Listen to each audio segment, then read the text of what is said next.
بسم اللہ الرحمن الرحیم۔ بیٹا جی آج ہم اپنے سبق نام دیو مالی کی پڑھائی کرنے لگے ہیں۔ نام دیو مقبرہ رابعہ دورانی اورنگ آباد دکن کے باغ میں مالی تھا۔ مقبرہ بیٹا قبر کو کہتے ہیں، تو رابعہ دورانی ان کا اصل نام ہے دلرس بانو۔ تو یہ اورنگزیب عالمگیر کی بیوی تھیں، تو ان کی قبر پہ ایک باغ لگایا ہوا تھا، تو وہاں پہ یہ مالی تھا۔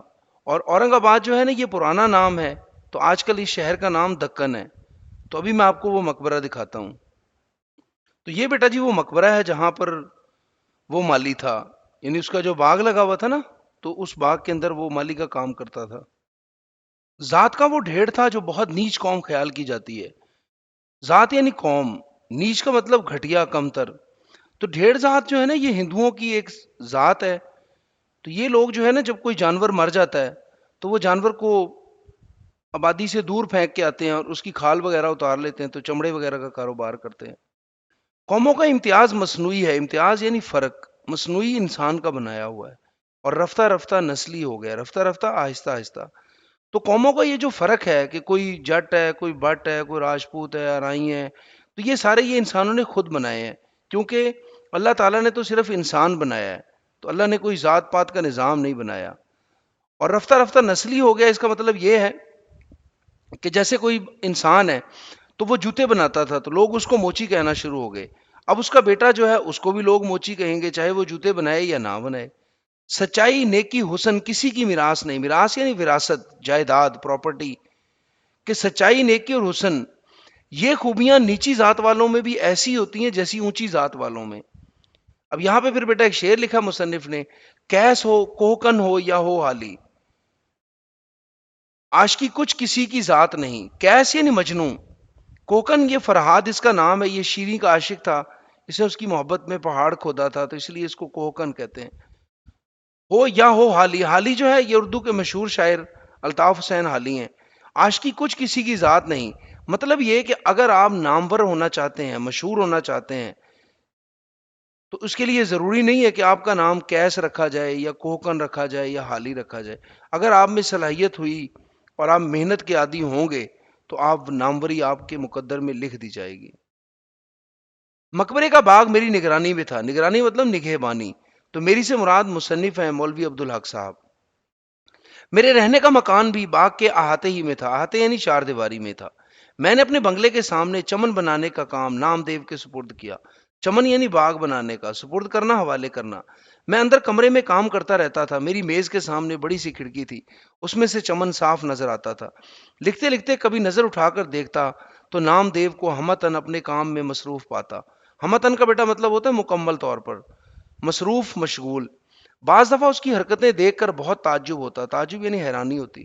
مثلا کیا دیکھتا ہوں کہ نام دیکھ ایک پودے کے سامنے بیٹھا اس کا تھانولا صاف کر رہا ہے۔ تھانولا جو ہے نا بیٹا جی یہ پودا یا درخت جو ہوتا ہے نا، اس کی جڑ میں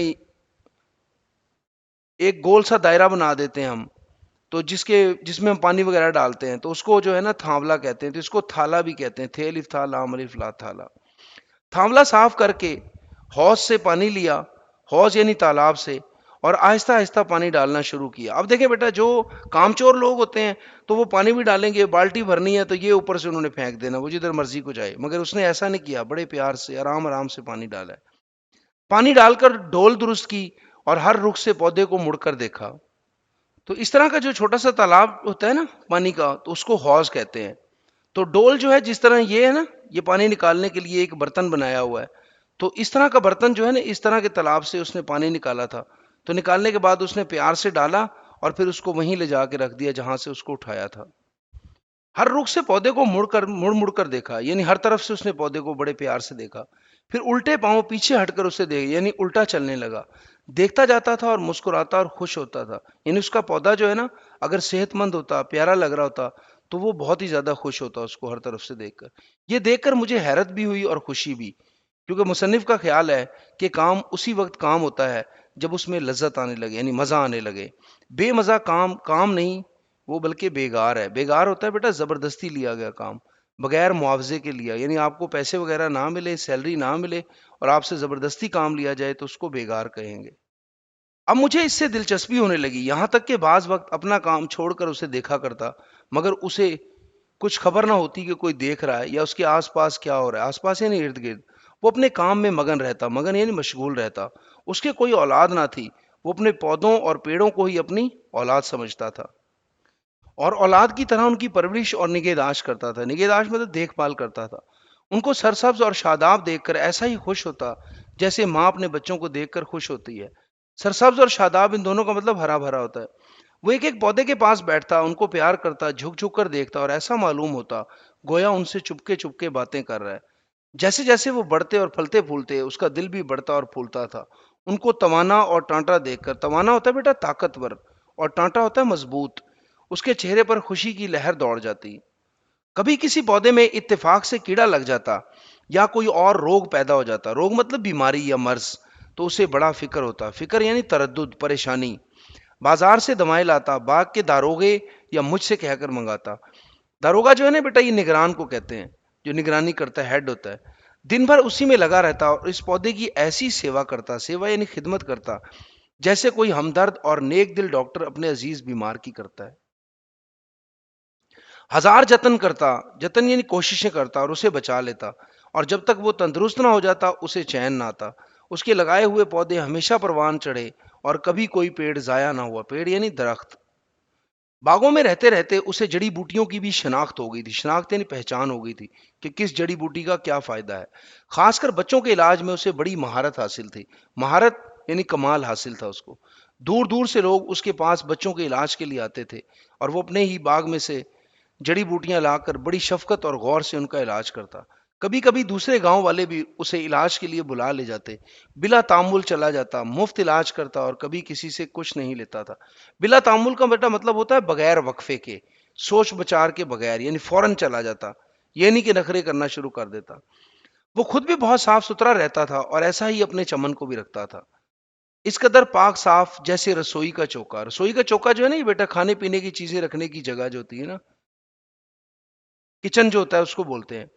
کیا مجال یعنی جرت، جو کہیں گھاس پھوس یا کنکر پتھر پڑا رہے۔ پھوس جو ہے نا یہ سوکھی گھاس کو کہتے ہیں۔ روشیں باقاعدہ، روش جو ہے نا یہ بیٹا کیاریاں، جو پھولوں کی کیاریاں ہوتی ہیں۔ تھاملے درست، تھاملے یعنی تھالے، درست یعنی ٹھیک۔ سینچائی پودوں کو پانی دینا، اور شاخوں کی کاٹ چھانٹ وقت پر۔